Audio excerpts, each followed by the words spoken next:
احرام باندھنے سے پہلے خوشبو لگانا سنت ہے نبی پاک کی صلی اللہ علیہ وسلم۔ حضرت عائشہ فرماتی ہیں میں ساتھ تھی، حضور نے فرمایا عائشہ مجھے خوشبو لگاؤ، کہتی ہیں احرام باندھنے سے پہلے میں نے حضور کی پشت مبارک پہ خوشبو لگائی، احرام کے کپڑے بچھا کے چادروں پہ خوشبو لگائی، بعد میں اپنے ہاتھ دھو لیں۔ احرام پہننے سے پہلے خوشبو لگانا سنت ہے، بعد میں لگائے گا تو دم پڑ جائے گا، ایک بکرا دینا پڑے گا۔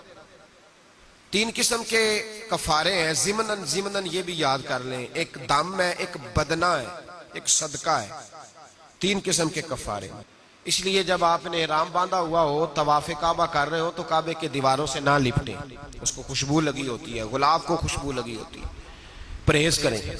ہاں جب آپ روٹین میں جائیں طواف کرنے سادے کپڑوں میں تو پھر آپ کو اجازت۔ مرد حضرات سلے ہوئے کپڑے اتاریں گے، 2 بے سلی ہوئی چادریں، سلی ہوئی بالکل نہیں ہونی چاہیے، اور آپ اپنا احرام باندھ لیں۔ احرام باندھ کے 2 رکعت نماز نفل ادا کریں۔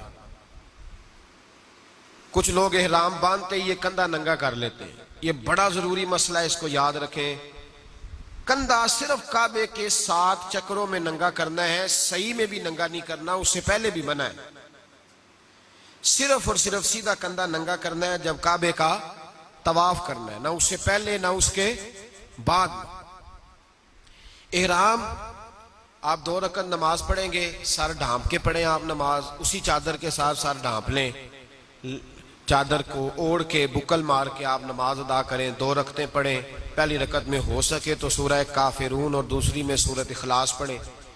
2 رکعتیں پڑھ کے پھر آپ ہاتھ اٹھا کے دعا مانگیں۔ کیا دعا مانگیں؟ اے اللہ میں عمرے کی نیت کرتا ہوں، چونکہ تمتع والے نے پہلے عمرہ کرنا ہے۔ اے اللہ میں، اچھا یہ جو لوگ یہاں سے جاتے ہیں نا جدے، وہ بھی تمتع کریں گے چونکہ جا کے پہلے عمرہ کریں گے، اور جو ان کی فلائٹ پہلے مدینہ شریف کی ہے وہ بھی جب مدینے سے جائیں گے تو پہلے عمرہ کریں گے، پھر احرام کھول دیں گے، وہ بھی تمتع ہی کریں گے۔ تو دعا مانگے، اے اللہ میں عمرے کی نیت کرتا ہوں، اسے میرے لیے آسان فرما اور مجھ سے قبول فرما۔ لبیک کہیں گے۔ ہمارے قبلہ حاجی صادق صاحب رحمۃ اللہ علیہ بڑی خوبصورت بات فرمایا کرتے تھے، وہ کہتے تھے جب تو لبیک کہتا ہے تو کہتا ہے یا اللہ میں حاضر ہوں۔ لبیک کا معنی کیا ہے؟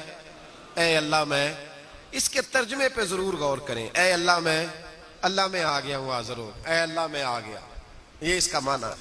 آپ فرماتے تھے دیکھو نا بچے گھر رہ گئے، پیسے پڑے رہ گئے، جائیدادیں ادھر رہ گئی، ہر شے رہ گئی، اور 2 کپڑے پہن لیے جس طرح کفن پہنا جاتا ہے، اور ہر چیز چھوڑ چھاڑ کے کہا ہے اللہ میں نے کدھر جانا تھا، میں تیرا ہی ہوں، لبیک آ گیا ہوں، میں حاضر ہو گیا، میں نے کدھر جانا تھا۔ فرمایا اس ارادے کے ساتھ اس کی بارگاہ میں جا کے اللہ آ گیا، میں تیرا ہی تھا، میں کہیں جا ہی نہیں سکتا تھا، آ گیا ہوں۔ اور نبی پاک صلی اللہ علیہ وسلم نے فرمایا جب تو 1 دفعہ یا رب کہتا ہے تو اللہ کئی دفعہ کہتا ہے میرے بندے بتا کیا بات ہے۔ تو جب ہم اسے کہیں گے کہ ہم حاضر ہیں تو کتنا کرم فرمائے گا۔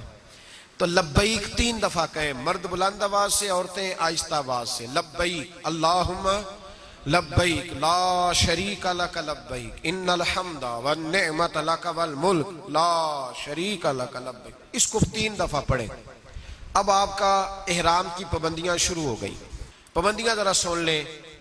مرد کو سلا ہوا کپڑا پہننا اب جائز نہیں رہا، نیچے کوئی چیز نہیں پہن سکتا، بڑی سخت سردی بھی ہو تو مرد نیچے سویٹر نہیں پہن سکتا، اوپر اوڑھ سکتا ہے کوئی چادر، بڑی سی چادر اوڑھ لے وہ بھی بے سلی ہو، لیکن وہ نیچے کوئی چیز نہیں پہن سکتا۔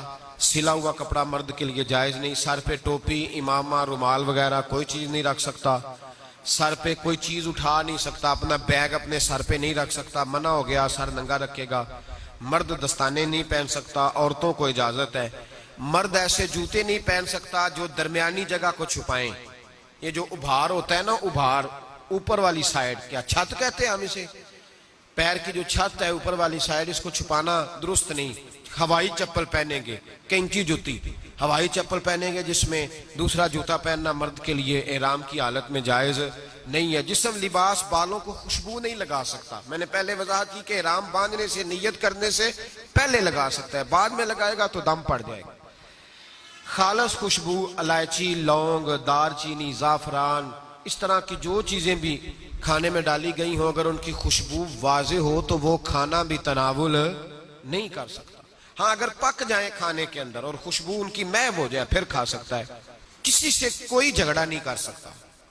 ہر جگہ جھگڑا منع ہے لیکن اللہ نے نام لے کے کہا ولا جدال فی الحج, اور حج میں جھگڑا نہ کرنا. حج میں جھگڑا نام لے کے کہا. کو کتنی مرضی بھی تکلیف دے لیکن ہم نے آگے سے جھگڑا. میں کہنا کالو سلام بھائی تجھے سلوٹ ہے.